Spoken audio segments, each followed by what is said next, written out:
تو وہ ان کے ذریعے، میں تو بہت اسکول گوئنگ تھا، مجھے اتنی سمجھ بھی نہیں تھی، تو ان کے نزدیک وہ شاید امپورٹڈ سائیکلز کا مقابلہ نہیں کر سکتے، انہوں نے ان کو اس گروپ کو جوائن نہیں کیا۔ وہ جو گروپ ہے ان کے ساتھی وہ اربوں پتی ہیں اور کچھ ان کی طرح دنیا سے رخصت ہو چکے ہیں۔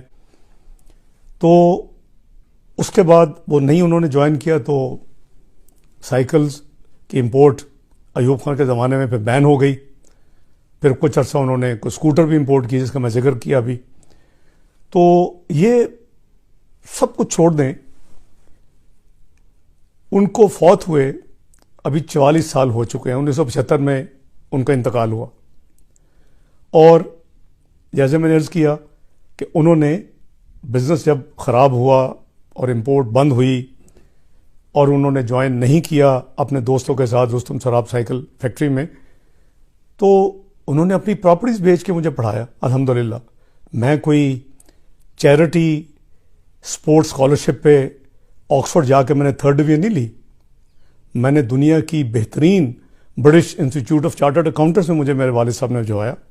میں نے ہیلے کالج پنجاب یونیورسٹی میں پورے پنجاب میں ٹاپ کیا، مجھے گولڈ میڈلز ملے، وہ بہت خوش تھے۔ انہوں نے مجھے مزید پڑھائی کے لیے میں بھجوایا اور اپنے خرچے پر الحمدللہ مجھے انگلینڈ سے میں بہت لکی تھا، ان کی دعائیں، اللہ تعالیٰ کی مہربانی میرے ساتھ تھی۔ اور میں نے ون آف دی ینگسٹ یعنی عمر میں نے 24 سال کی عمر میں نے چارٹرڈ اکاؤنٹنسی بھی کر لی انگلینڈ سے۔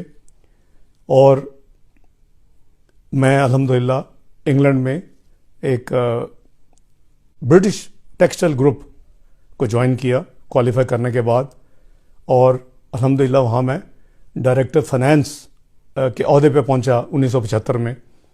میرا وہ حق تھا کہ میں اگر چاہوں تو برٹش نیشنلٹی لے لوں، لیکن بطور ڈائریکٹر فائنانس میں نے وہ نیشنلٹی نہیں لی، آج تک نہیں لی۔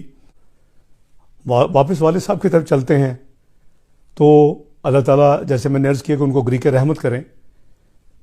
میری اور جو ٹریننگ ہے، اکثریت کی یہ ٹریننگ ہے کہ بزرگوں تک معاملات کو نہیں لے کے جاتے۔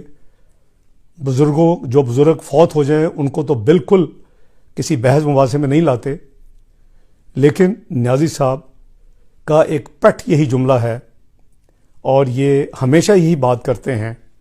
تو اس لیے میں نہ تو اپنے والد محترم کا مقابلہ ان کے والد صاحب سے کروں گا، نہ میں اپنے گرینڈ پیرنٹس کا ان کے گرینڈ پیرنٹس سے مقابلہ کروں گا۔ تو میں سمجھتا ہوں کہ بزرگوں کو ایک طرف رکھ دینا چاہیے۔ میری آپ سے لڑائی تو لو ہیٹ کا ریلیشن شپ آج سے نہیں ہے، آلموسٹ پچھلی 3 دہائیوں سے چل رہا ہے۔ جہاں اللہ کی بات آتی ہے، اللہ کے راستے کی بات آتی ہے، تو میں نے آپ کو ڈونیشنز دیں۔ 1993 میں لاہور چیمبر کا صدر تھا، آپ میرے پاس آئے، میں نے ذاتی آپ کو ڈونیشنز اس وقت دیں، دوستوں سے ڈونیشنز لے کے دی۔ آپ میرے ذاتی دفتر میں آتے تھے گلبرگ میں ایم عالم روڈ پر 1993 میں۔ عارف نظامی صاحب کے بردر ان لا عظمت اشرف آپ کے ساتھ ہوتے تھے، اللہ بخشے ان کو فوت ہو چکے ہیں۔ اس وقت بھی الحمدللہ اللہ کی خاطر آپ کو مدد کی، وہ آپ پہ کوئی احسان نہیں ہے۔ پھر آپ میرے بچوں سے، جن کو آپ نے بے پناہ تنقید کا نشانہ ٹائم اینڈ اگین بنایا، ان سے آپ ڈونیشنز لیتے رہے، اس کی رسیدیں موجود ہیں، لاکھوں روپے کی ڈونیشنز آپ لیتے رہے اس زمانے میں۔ وہ بھی اگین آپ کے اوپر کوئی احسان نہیں ہے۔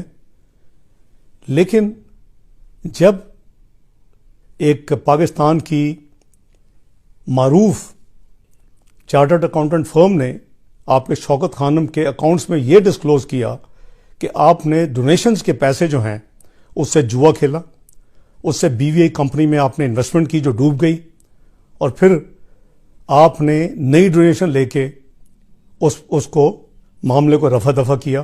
آپ کو یاد ہو کہ وہ پٹیشن آپ کی سپریم کورٹ تک گئی تھی۔ تو میں سمجھتا ہوں کہ الحمدللہ میں آپ کو ہمیشہ مقابلہ کیا ہے۔ آپ پہ تو اتنی جرت نہیں ہے کہ 1993 میں جب آپ نے فارمل میٹنگ کے بعد انفارمل کافی کے اوپر بہت ہی ناشائستہ الفاظ استعمال کیے محترمہ بے نظیر بھٹو کے بارے میں، اور اس وقت لاہور کی جو میرے کولیگس تھے اور ممبرس تھے, بڑے بڑے انڈسٹریسٹ, میں صدر تھا, وہ بیٹھے ہوئے تھے, وہ تمام گواہ ہیں. تو آپ کی انفارچونیٹلی وہ خبر چھپ گئی, اور وہ خبر اس وقت جو دینے والے تھے وہ آج کے ماشاءاللہ حامد میر صاحب ہیں, ان کو وہ تمام واقعہ یاد ہے.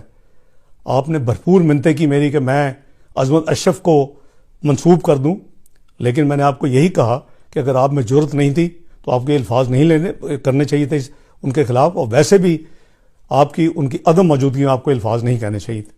اور اس وقت آپ کے الفاظ کیا تھے جب میں نے آپ کو کہا کہ میاں نواز شریف نے آپ کو زمین دی, میاں نواز شریف نے آپ کو فائنینشیل شوکت خانم کے لیے امداد دی, اور آپ ہماری پارٹی جوائن کریں. میں 1993 کی آپ کو یاد دلا رہا ہوں, Lahore chamber of commerce, mostly لوگ ابھی الحمدللہ جو میرے ساتھی اور صدور تھے اس وقت, ماضی کے صدور, وہ زندہ ہے. اور آپ نے کہا کہ میرے باپ کی توبہ میں اگر سیاست میں کبھی آؤں, اور وہ تمام کے تمام اگلے 4 دن کی کارروائی پاکستان کے اخباروں میں چھپی, اور آپ نے کوئی آپ کو شرمندگی نہیں ہوئی.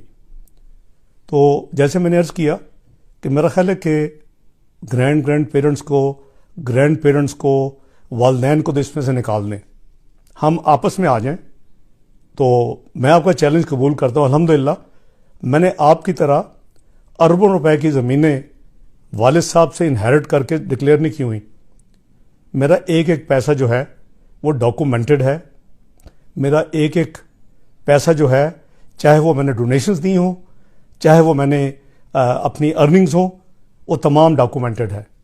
میں الحمدللہ 1976 میں جب ڈائریکٹر فائنانس میں نے ریزائن کیا تو مجھے لیبین گورنمنٹ نے اس وقت ہائر کیا, اور میں نے وہاں جو قریباً 2 سال گزارے اس میں نے ان کا انگلش سیکٹر کا آڈٹ سسٹم 5 لوگوں کے ساتھ مل کے سیٹ اپ کیا, اور دنیا کی سب سے بڑی جو آئل کمپنیز تھی, آکسیڈنٹل, موبل, میراتھن, ایسو, اس کا مجھے آڈٹ کرنے کا اللہ تعالیٰ نے موقع دیا اور مجھے وہ تجربہ ملا.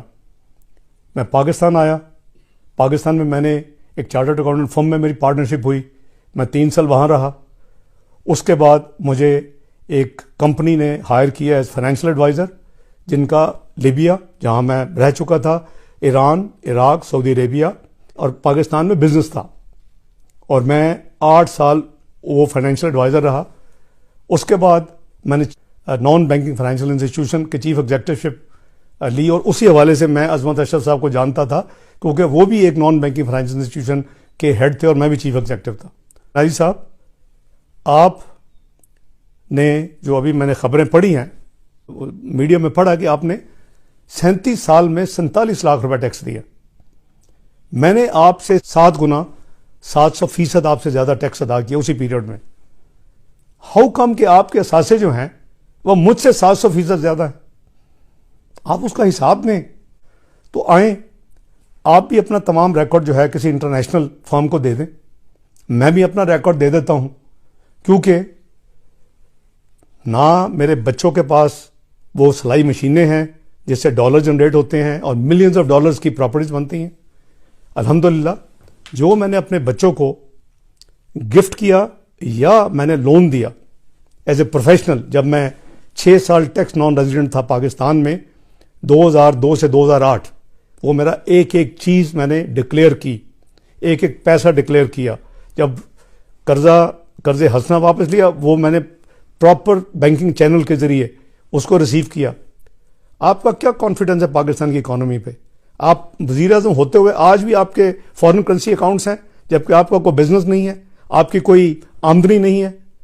آپ کے کہاں یہ euros, pound Sterling, dollar account آج بھی آپ کے ذاتی اسٹیٹمنٹ ایسٹس میں پبلش ہو رہے ہیں میڈیا میں؟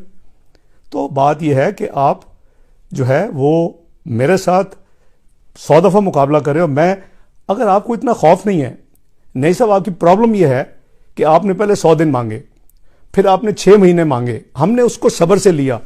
آپ نے بہتان اور جھوٹ کا یعنی ایک طوفان برپا کیا ہوا تھا, کنٹینر سے لے کے قرضے قرضے قرضے. کدھر ہے آپ کمیشن کی اب رپورٹ؟ وہ کہتی ہے ہر قرضہ اکاؤنٹ نمبر 1 میں آیا. یہ ہو ہی نہیں سکتا. یہ آپ اب پرائم منسٹر کے دفتر میں کو آپ جو قرضہ لیتے ہیں آپ کے دفتر میں آتا ہے, یا کیو بلاک میں فائنانس منسٹری میں آتا ہے, اسٹیٹ بینک میں آتا ہے, اکاؤنٹ نمبر 1 میں آتا ہے, اس نے واپس جانا ہوتا ہے جب بھی اس کی ڈیو ڈیٹ ہوتی ہیں.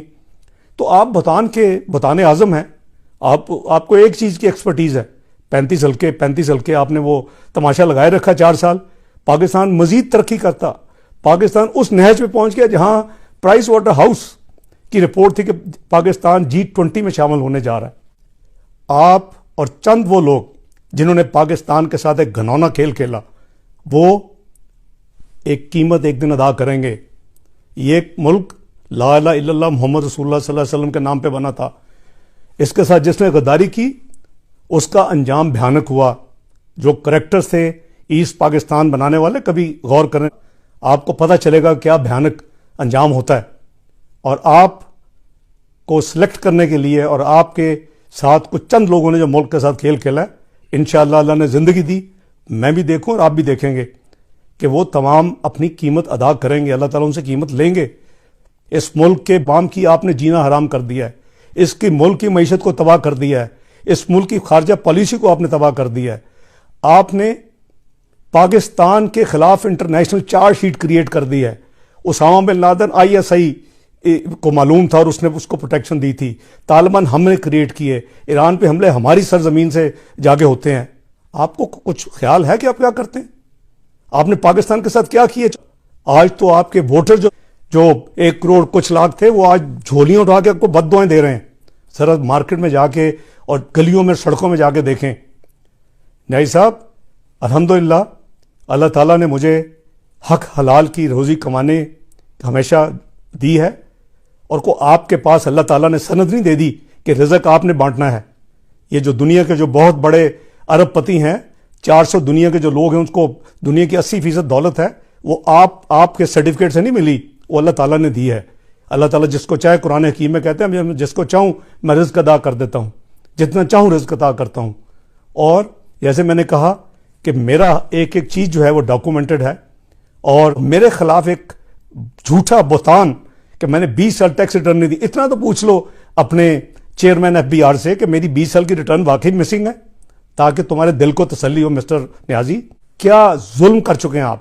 300% آپ نے قیمتیں بڑھائی ہیں، دوائیوں کی، روزمرہ کی استعمال کی چیزوں کی، کھانے پینے کی چیزوں کی. خدا کا خوف کریں.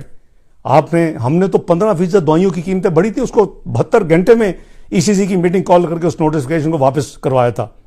تو میں سمجھتا ہوں کہ میں آپ کے لیے مقابلے کے لیے تیار ہوں.